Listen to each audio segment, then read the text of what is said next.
Hello again, ladies and gentlemen. We're coming to you again with the Word of God. Today, I'm going to get kind of off track just a little bit in terms of how I present the Word of God. I'm a teacher by trade and by preference, and by teaching, I mean I will normally give you the reference and usually read it right out of the Bible for you, or at least give you a good rendering of it. Today I'm going to preach to you. This is something that I do maybe once a year, and if I don't, I should. And that is to go back and lay that foundation again of what this ministry is all about. From day one, when I knew God had called me, I knew the ministry that He put me in was to the church. To tell the institutional church, I'm talking about Catholicism and Protestantism, all of them, without exception. Well, basically that you're wrong, God says you're wrong, I can prove that you're wrong, I will prove that you're wrong, and if you believe what you're being told, you believe a lie. And if you're living according to what you're being told in church, you're living a lie. You are in the counterfeit church. Now, the word counterfeit simply means a representation of the real thing, but it's different. It's not the real thing, it's a fake. In the clothing business, they call it a knockoff. You know, it's not a Gucci, it just looks like a Gucci, you know, whatever a Gucci is. I see that on TV, so I act like I know what I'm talking about. I don't. But it's a fake. Of course, the first fake was in the Garden of Eden, when God told Adam and Eve, if you do this, I will kill you. You will die. Well, the serpent, he said, in essence, you can go ahead and do that, and you shall not die. Well, he's telling him, yeah, you can go ahead and do it. God said, don't do it. He said, well, yeah, you can, and you won't die. Everything's going to be okay. But he was presenting another gospel to them. In his gospel, it talked about the same tree, talked about the same God. Talked about what God says. As a matter of fact, he quoted God. He said, did God say that you could not eat of every tree of the garden? Well, that's exactly what God said. You cannot eat of every tree of the garden. And Eve said, yes, there's this one tree. He told us we can't eat of it. If we even touch it, we will die. We see the serpent, or Satan, had quoted God. Said exactly what God said. Then he tweaked it just a little. He twisted it just a little. Now, still sounded good, but the end result was not good, as you well know. Well, how do you tell a fake from the real thing? The FBI gives us the best example of this. In the FBI, there is a unit that is a counterfeit unit. It's the unit that traces down counterfeit currency. And the way they study to make sure that at a glance, I mean just they can look at it to you right now, that's fake. They're that good. They recognize it immediately. How? They only study the real thing. They never study the fake. They never clog their minds or cloud their minds by looking at the fake. They look at only the real deal. Therefore, when they see the fake, instantly they know that's not right. That's a fake. That's what we've got to do if we're going to find out what's the fake and what's the real. The problem is, churches don't study the real. They don't study the real thing. They study the fake. And the fake is what they hear coming from their pulpits, their Sunday school lectures, from television, from radio, from publications, from DVDs, from movies. That's the fake.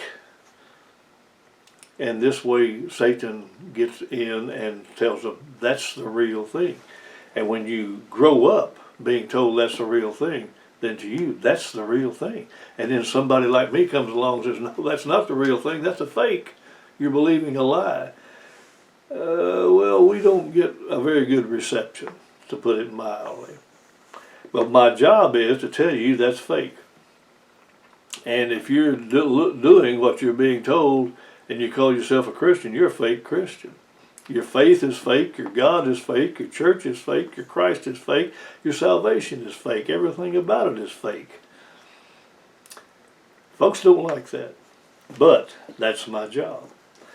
Proverbs 18:17. An interesting statement here. It says, the first one to speak is believed by the people listen to him that he is right, until another states his case. In other words, here's somebody that says something, everybody says, well, that's got to be right because look who's saying it. It's this big shot, world-renowned preacher. But then somebody else stands up and says, well, now, wait a minute, let me tell you what God said. And then people reject the second part because all they know is the first part.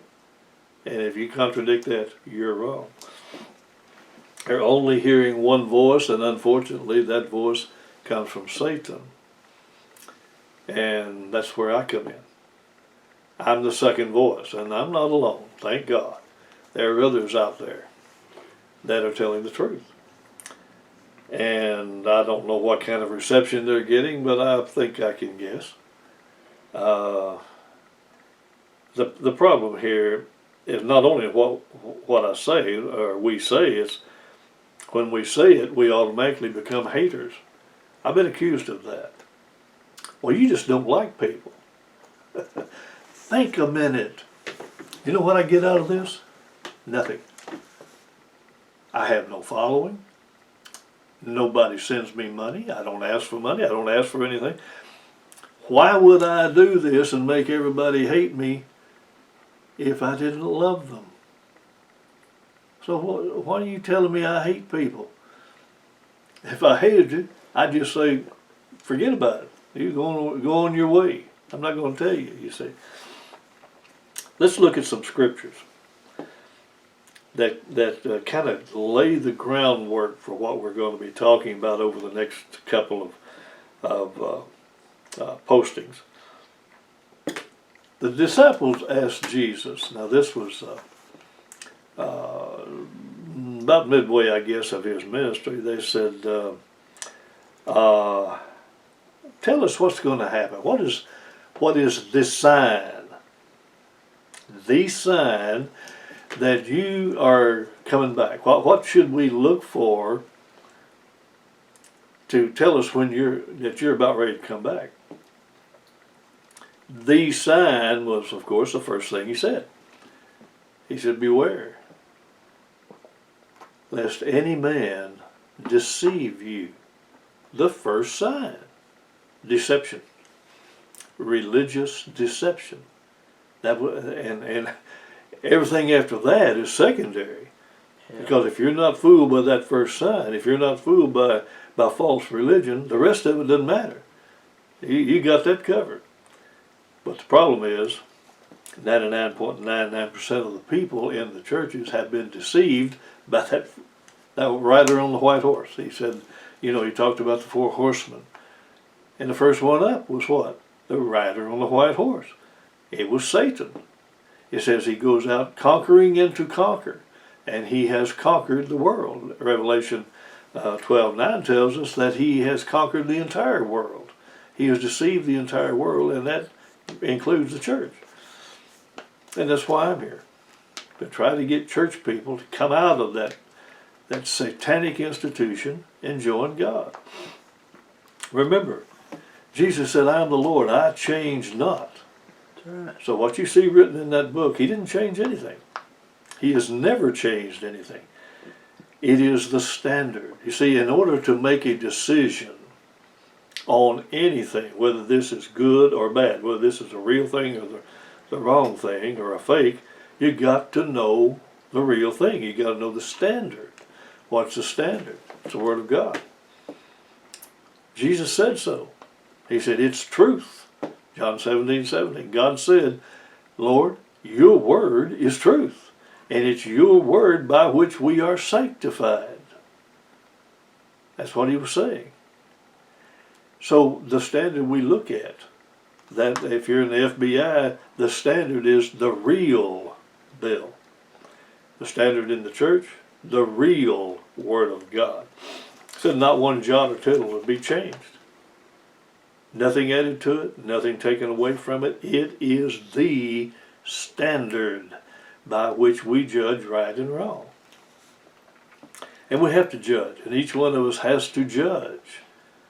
And you'll notice that with the passage of time, when you're as old as I am, you'll notice that the passage of time brings about a lot of changes in the church world, and certainly in the social world. And these changes become what? Truth. After a while, a lie becomes a truth if you hear it often enough, especially if it's being told to you by your parents and grandparents and your preachers and your teachers. It becomes the truth. And then the truth becomes a lie. And that's why I'm here, to tell you that what you call a lie, or what the church calls a lie, is God's truth. And what you call the truth is a lie, see? So you can understand that my ministry is not well received. Well, fortunately, God has given me a thick skin. And he told me to be a witness. He said, this gospel of the kingdom will go forth throughout all the world as a witness. A witness is not involved in whether the jury believes it or not. The witness simply tells the truth and goes on. And that's what Bill and I do. We just tell the truth. And if you like it, okay. If you don't, it's not okay, but we can't do anything about it, so we just move on to the next one. You know, we're warned about the doctrine of devils. Paul told Timothy, he said, beware.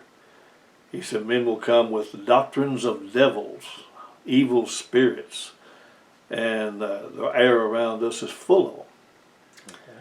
Devils, fallen angels, and their job is to deceive you and cause you to believe a lie. And the Lord said, if you believe that lie, that means you don't know my word, or you don't believe it. He said, if you believe it, I'll send you a spirit of deception. Yes, God will send you a spirit of deception if you if you reject His word. We're not talking about sweet baby Jesus in the manger here, folks. We're talking about the Lion of the tribe of Judah, to which we will all have to answer. You see. And how will we answer? He tells us, he said, I will not judge you. The words that I have spoken, they will judge you on that day. The Word of God, folks. It's not the Word of God, it's the Word of Satan. It's very simple. There are two sources of truth, God and Satan. And we have to decide which one we're going to believe. Paul warned the Galatians, and of course all the churches. He said, what you're believing is a perverted gospel.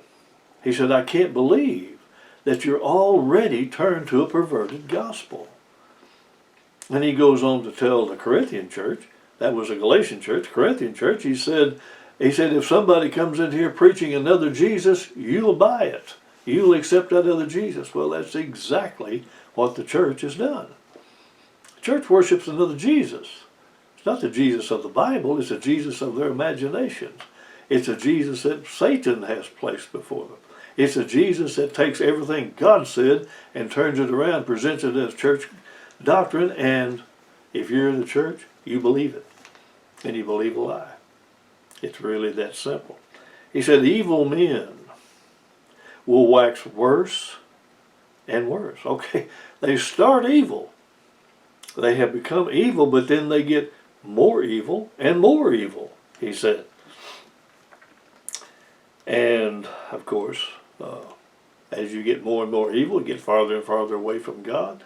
You get closer and closer to Satan, and evil then becomes ever more easy, and it becomes right.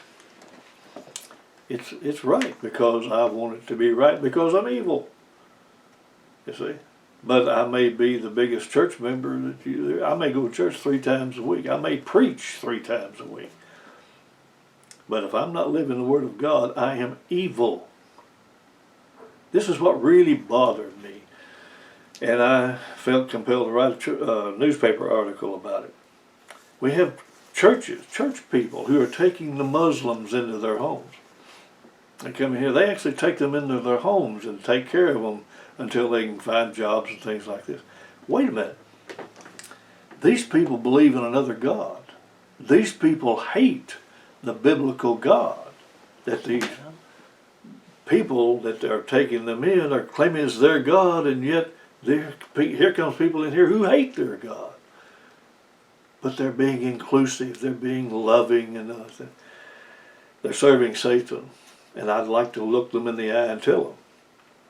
But, well, maybe some other time. Hopefully.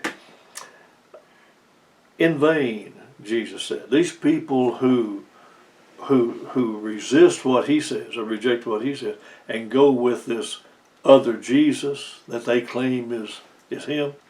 He said, in vain do they worship me, because they take another gospel as my gospel. They traded my gospel for another gospel.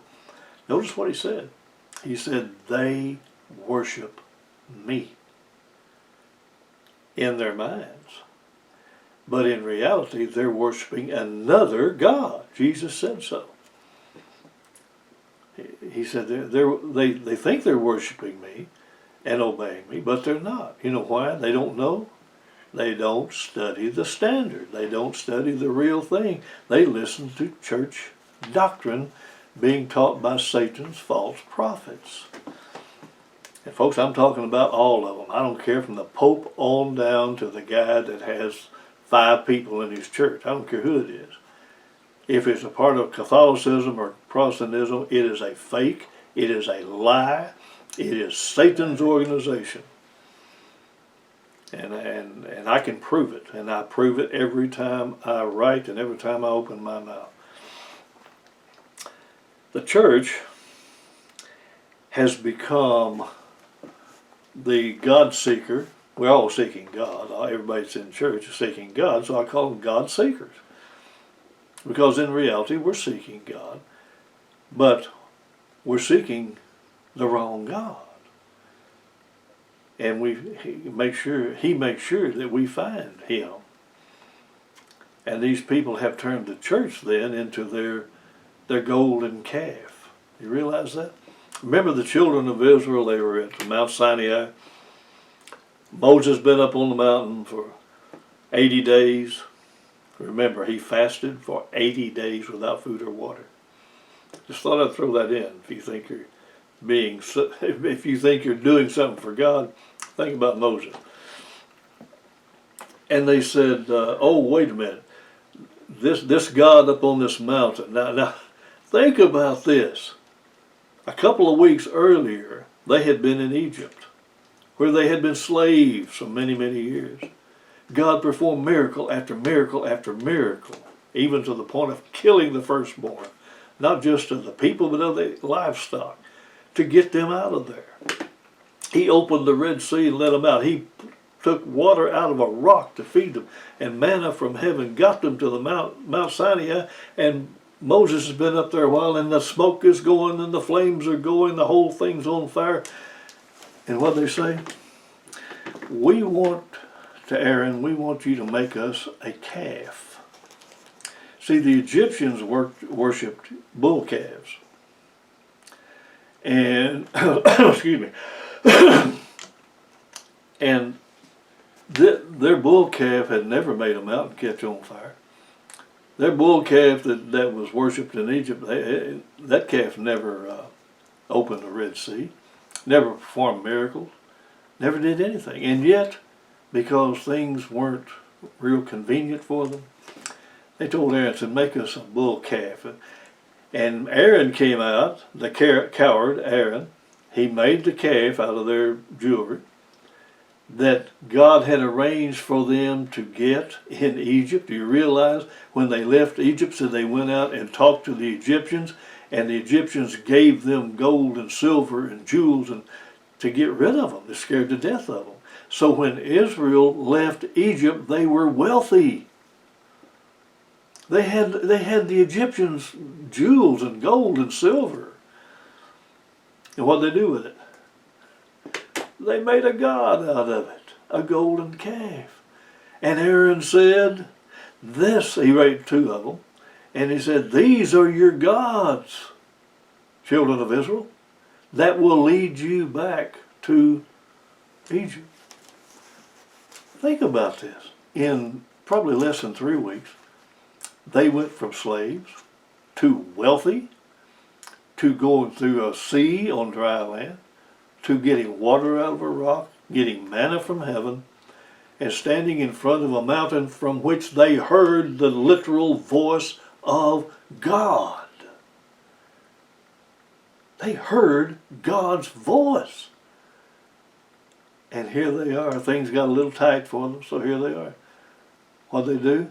They had a sex orgy. And then what they do? They made them a god to take them back to Egypt, where they would be slaves again. Okay, doesn't that just, you have to wonder, what does it take to get people to attend? Of course, it wasn't all of them. The Levites stayed with the Lord. And by the way, the Lord had them to kill a bunch of them. Anyhow, look at the church today, because we've done the same thing. You know, we've got in the Bible these men telling us the truth, the prophets telling us the truth, the apostles telling us the truth. And by the way, it says in Ephesians 2:20, I want to give you that one, that the New Testament church was founded on the teachings of the prophets and the apostles. So those that might want to do away with that Old Testament, which is most of them, I've been told that. Why do you teach out of that Old Testament? Well, that forms half of the foundation of the new church, the new covenant church. But look what's happened because we have ignored all of it and gone with church teaching. We now have churches that are taking in homosexuals, marrying them.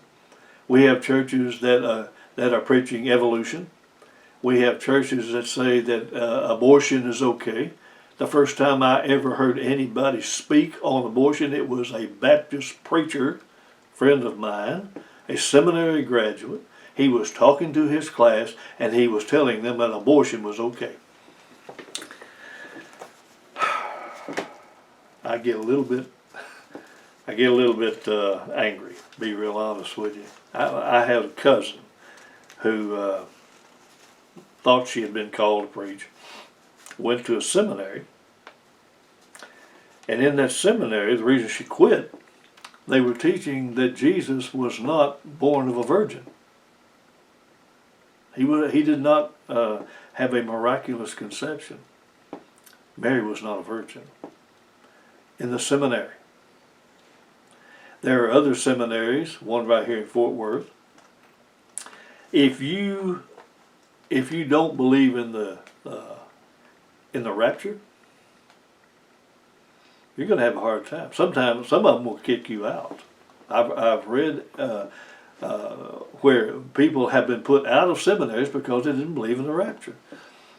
And some of them, if you don't believe in the rapture, you're going to have trouble getting a congregation because everybody believes in the rapture.